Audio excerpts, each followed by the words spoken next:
കുട്ടികളെ ഇതേ നമുക്ക് മുടിക്ക് വേണ്ട ഒരു സാധനം പറഞ്ഞുതരാം. ആഴ്ചയിൽ ഒരിക്കൽ ചെയ്താൽ മതി. കുറച്ച് തൈര്, ഒരു 2 സവാള, ഒരു മുട്ട, ഇതെല്ലാം കൂടി അങ്ങോട്ട് മിക്സിയിലിട്ട് അടിച്ചെടുക്കുക. ഞാനൊന്ന് അരിച്ചെടുത്തിട്ട്, എനിക്ക് സവാളയുടെ തരിയൊക്കെ ഭയങ്കര പണിയാണ് പിന്നെ കഴുകിക്കളെ. അരിച്ചെടുത്തിട്ട് ഈ സാധനം ഏതെങ്കിലും ഒരു സ്പ്രേ ബോട്ടിൽ, അല്ലെങ്കിൽ നമ്മുടെ വീട്ടിൽ അമ്മൂമ്മയോ അമ്മച്ചിയോ കെട്ടിയോനോ ആരെങ്കിലൊക്കെ അവിടെ കറങ്ങി തിരിഞ്ഞ് നടക്കണ്ടെങ്കിൽ ഒന്ന് തലയിലൊന്ന് തേച്ച് തരാൻ പറഞ്ഞാലും മതി. അത് ഞാനിങ്ങനെ ഏതോ ഒരു സ്പ്രേ ബോട്ടിൽ കിട്ടി അതിലേക്ക് ഇട്ടിട്ടോ. ഇപ്പൊ ശരിക്കും പറഞ്ഞാൽ ഞാൻ ഈ കൂട്ടിയ മിക്സിൽ പുളിച്ച കഞ്ഞിവെള്ളം ഉണ്ടല്ലോ, അതും കൂടി ചേർത്ത് കഴിഞ്ഞാൽ ബെസ്റ്റാണ് കേട്ടോ. ഇതെന്തിനൊക്കെയാണെന്നുള്ളത് ഞാൻ പറഞ്ഞുതരാം. എൻ്റെ തലയിൽ ഇപ്പോൾ ദേ ഡാൻഡ്രഫ് കയറി വന്നിട്ടുണ്ട്. ഡാൻഡ്രഫ് ഒരു സീസൺ പോലെ ഓടി ഇങ്ങ് വരും, ഓടി കടിച്ച് മാന്തി എൻ്റെ പൊന്നോ എനിക്കങ്ങോട്ട് റിലേ കട്ടാവും. അപ്പോൾ ഒരു ഒറ്റ വാഷിന് തന്നെ ഈ ഡാൻഡ്രഫ് ഫുള്ള് പോവും.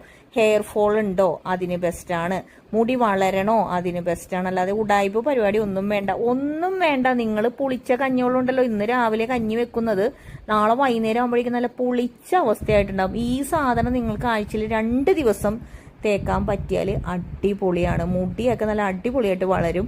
അതുകൂടാതെ ആ പുളിച്ച കഞ്ഞോളം മുഖത്ത് വിട്ടോ, അടിപൊളിയാണ് സ്കിന്നിനൊക്കെ കേട്ടോ. ഞാൻ വെറുതെ പറയണതല്ല, നിങ്ങൾ ഇട്ട് കഴിഞ്ഞിട്ട് നിങ്ങൾ ഇതിന്റെ റിസൾട്ട് പറഞ്ഞാൽ മതി. പിന്നെ ഇതൊക്കെ പിരികം, ദേ ആണുങ്ങളുടെ താടി അവിടെയൊക്കെ ഈ മിക്സ് ചെയ്യാം കേട്ടോ. നന്നായിട്ട് ഷാമ്പൂ ഇട്ട് വാഷ് ചെയ്ത് കളയുക. കാരണം സവാളയൊക്കെ ആയതുകൊണ്ട് ഇതിൻ്റെ ഒരു സ്മെല്ലുണ്ടാവും. സവാളയോ ചെറിയ ഉള്ളിയോ ഏത് വേണമെങ്കിലും ചേർക്കാം. നമ്മളുടെ എന്തെങ്കിലും ഒരു ഫംഗസോ ഇൻഫെക്ഷനോ എന്തെങ്കിലുമൊക്കെ ഉണ്ടാവുമ്പോഴാണ് ഈ ഹെയർ ഫോളും ഡാൻഡ്രഫൊക്കെ വന്നത്. അപ്പം നന്നായിട്ട് തേക്കുക. ഞാനാണെങ്കിൽ കണ്ണ് പുകഞ്ഞിട്ടേ, സവാള നീരാണ് കേട്ടോ, കണ്ണൊക്കെ പുകഞ്ഞ്. പിന്നെ ഞാൻ വിചാരിക്കും കണ്ണിനും ഒരു തെളിമ ഉണ്ടാവട്ടെടാ.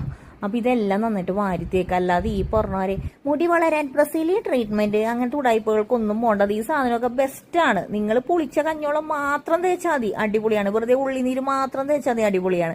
അപ്പം ഇത്രയൊക്കെയുള്ളൂ.